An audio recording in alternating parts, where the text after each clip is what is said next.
A mulher do ministro do STF, Alexandre de Moraes, Viviana Barsi, registrou um novo escritório em Brasília no dia 22 de setembro, mesma data em que os Estados Unidos ampliaram sanções da Lei Magnitsky contra o Lex Instituto, uma entidade ligada a ela e aos filhos. O Lex, que possui 10 imóveis, foi alvo das sanções por suspeitas de corrupção ou violações de direitos humanos.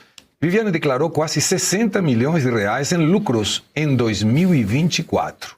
Seu patrimônio subiu de 24 para quase 80 milhões entre 2023 e 2024. Eu não acho que nenhum ministro no mundo tenha um crescimento desse tipo, patrimonialmente falando. E agora, o caso ganha um contexto com a prisão do dono do Banco Master, Daniel Vaurcaro, em novembro. O banco tinha um contrato com o escritório de Viviana que poderia render cerca de 130 milhões de reais. Bueno, 60 e tantos milhões deve ter sido bem provável de parte desse contrato. Segundo 6 fontes, Alexandre de Moraes procurou o presidente do Banco Central, Gabriel Galípolo, ao menos 4 vezes para tratar da situação do Master e defender a venda ao BRB.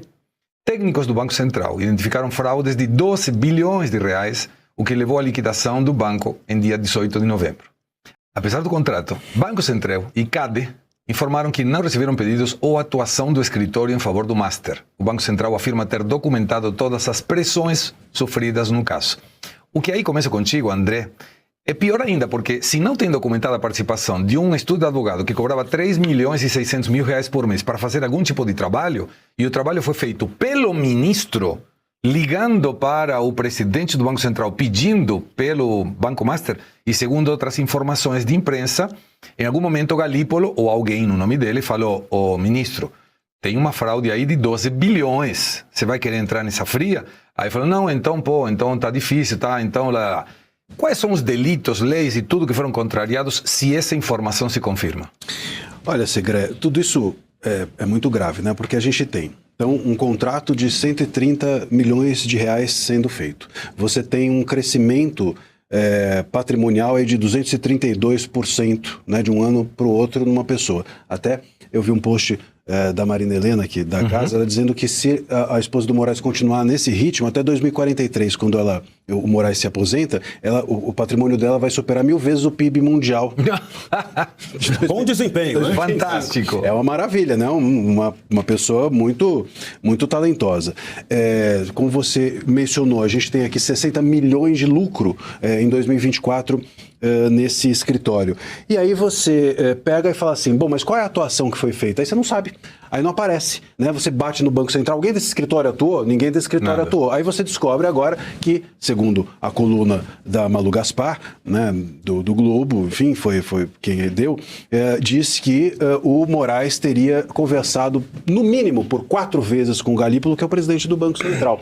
Uma delas pessoalmente, 3 delas por telefone. Segundo ela, há confirmação de 6 fontes. Inclusive uma fonte ouviu do próprio Galípolo a respeito desse contato, que o ministro iria lá interessado sobretudo na questão da venda para o BRB, enfim, do banco, etc. E só recuou quando mencionaram que havia fraude. Quando o Galípolo falou em fraude, aí houve um recuo do ministro, falou, realmente aí não daria. Mas veja, o que esse ministro estava fazendo nesse momento? Ele estava simplesmente falando como pessoa física com o Galípolo? Por que ele faria isso? A que título? Né? Isso já seria imoral. Né? Agora, se ele foi ali em nome e a gente está aqui, somente uma conjectura, ninguém está acusando ninguém, mas isso precisa ser investigado. Se ele estava ali atuando em nome do contrato que a esposa tem ou teve com o Master, isso é de uma gravidade, isso é crime.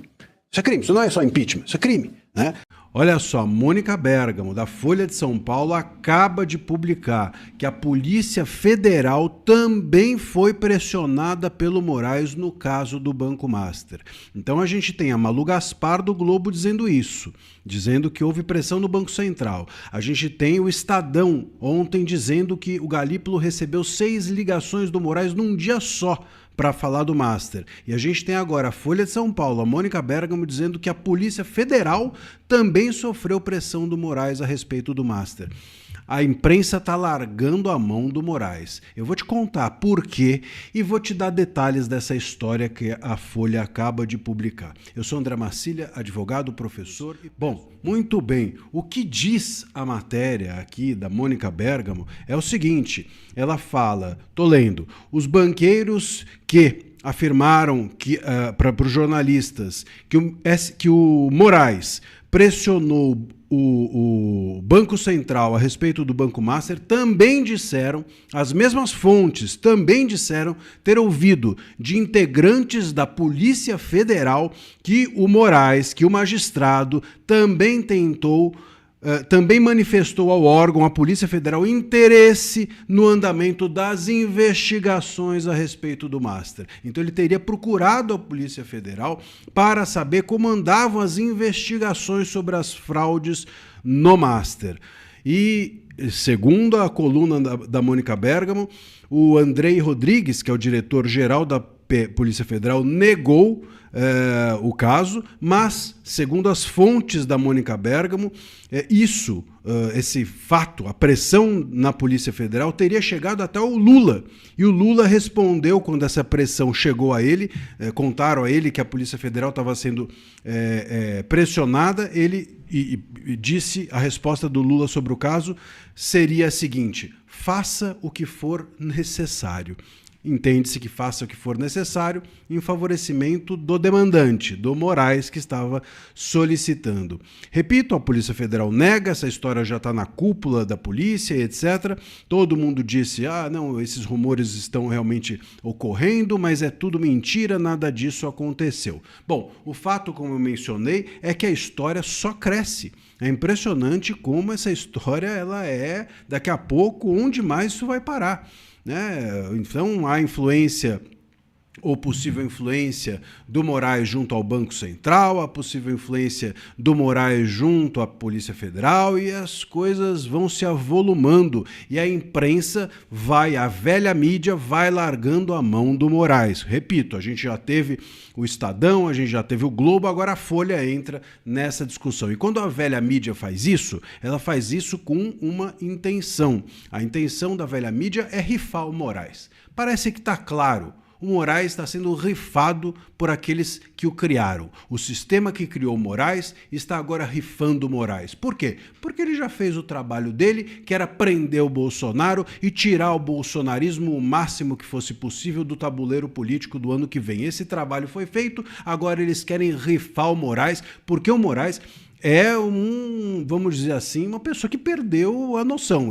A imprensa, lembram-se, começou a dizer, olha, é importante que volte ao normal, é importante que o STF volte ao normal. Quando prenderam o Bolsonaro, é importante que volte ao normal, não voltou.